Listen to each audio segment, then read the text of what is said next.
President-elect Donald Trump has announced all of his picks for all of his core cabinet positions, and for the most part, Americans are satisfied with what they are seeing. But that doesn't mean each pick will be easily confirmed by the Senate, and for some, it will be a bumpy process.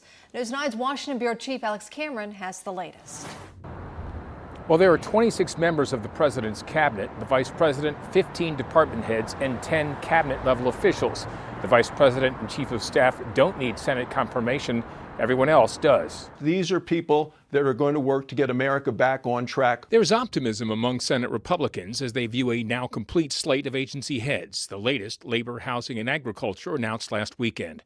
Trump's most controversial pick, ex-Florida Congressman Matt Gaetz for Attorney General, has been replaced by former Florida Attorney General Pam Bondi, tasked with shaking up a Justice Department that many Republicans believe has unfairly targeted Trump the last 4 years.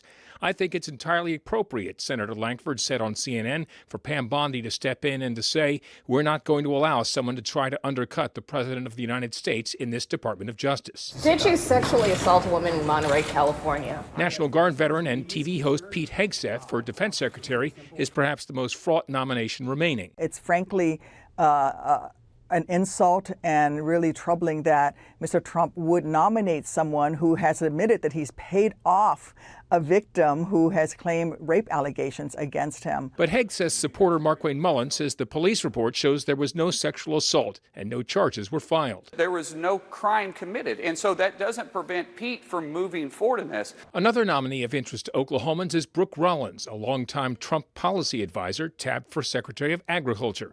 I look forward to working with Mrs. Rollins, said Frank Lucas, to ensure that American farmers and ranchers are able to continue to provide the safest and most abundant food supply in the world. Confirmation hearings will begin probably a week or so after the new Congress is sworn in January 3rd, but no confirmation votes can be taken until the new president is sworn in January 20th. In our Washington Bureau, I'm Oklahoma's own Alex Cameron. Alex, appreciate the update Alex, hair looks good as always. Just want to point that out.